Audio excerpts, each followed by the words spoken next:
এই জায়গায় মানুষে নাকি মোম জ্বালায়। আজকে মেলায় এসে কি করলাম, কি কারণে আসছি, কি খেলাম, কি কিনলাম, সমস্ত কিছু থাকছে এই ভিডিও। কেনই বা আসলাম এইখানে। আসসালামু আলাইকুম, কেমন আছেন আপনারা? আশা করি অনেক অনেক ভালো। তো আমরা 3-4 চাচাতো ভাই মিলে গেলাম মেলা। আমি যেই দিন আসছি ওই দিনই শুনছি এই জায়গায় নাকি ওই দিন আর যাওয়া হয়নি। আজকে শেষ মেলা, আজকে যাওয়া হচ্ছে। আর এটাকে বলে বন্ধ। বন্ধের ধান লাগার সময় অনেক সুন্দর। আর এই বন্ধের সুন্দর সুন্দর রাস্তাগুলো দিয়ে মানুষ চলাচল করে। আর এটা নাকি একটা মাজার।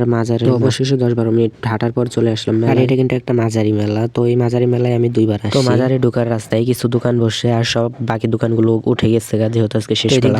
ঘুরে টুইরে এখন মাজারের ভিতরে যাই। আর এটাই নাকি সেই মাজার। এই মাজারে নাকি পুকুরের মধ্যে একাই উঠে আমার চাচাতো ভাই আসছে নাকি এই জায়গায় মোম জ্বালাতে। ওদের নাকি একটা মানত ছিল, তাই জন্য মোম জ্বালাতে। তো আমি কখনো মাজার একটা জায়গায় যাই না বা মানত টানত। তো আমার ফ্যামিলির কেউ মানত টানত করলে মসজিদে করে, মাজারে না। তো এত কথা বাদ দিয়ে যার যেটা ইচ্ছা হয় সে সেটাই করে। তো আমি আমার জীবনে মাত্র 3বার মাজারে গেছিলাম। এক সিলেট শাহজালাল, শাহপরান, আরেক এইটা, আরেক আমাদের ওই জায়গায় পুরো মাজারের ভিতর দা ঘুইরা টুইরা এদিক দিয়ে দেখলাম অনেক। আর মাজারে যাওয়াটা কি ঠিক না এটা কিন্তু কমেন্ট করে জানাবো অবশ্যই। এদিক দিয়ে ঘুইরা টুইরা চলে গেলাম দোকানের ওইদিকে, যদিও কি নো কিছু কেনার মতো পাই। ফুচকা চটপটি দেখলাম এক দোকানে, তো ওই দোকানে চলে আসলাম। আর এখানে কিন্তু ফুচকা চটপটির প্লেট গুলোর দাম খুবই কম। এই জায়গায় 60 টাকা দিয়ে এক প্লেট ফুচকা, এক প্লেট চটপটি খাওয়া যায়। আর গাজীপুরের এদিকে কিন্তু এক প্লেট ফুচকার দাম 70 টাকা, এক প্লেট চটপটির দাম 60 টাকা। তো প্রথমে ফুচকা খেয়ে নিলাম, তারপর চটপটি অর্ডার হলো, চটপটি খাইলাম। ফুচকাটাও খাওয়া গেছে, কিছু একটা ভালো লাগছে, কিন্তু চটপটিটা একেবারে শেষ করবেন না। শেষমেশ আমি এই চটপটি খেতেই পারিনি, ফেলে দিছি। তো যেমন দাম তেমনই কাম। তো যেহেতু আজকে শেষ মেলা, সেহেতু কোনো দোকানপাট নেই, তো কিছু কেনার মতো জিনিস এখন বাজারের ভিতর দিয়ে বাসায় চলে যাইতেছি। আজকের ভিডিওটা কেমন লাগছে অবশ্যই কমেন্ট করে জানাবে কিন্তু। আর আজকের ভিডিও এতটুকু, সবাই ভালো থাকবেন, সুস্থ থাকবেন, আল্লাহ হাফেজ, টাটা।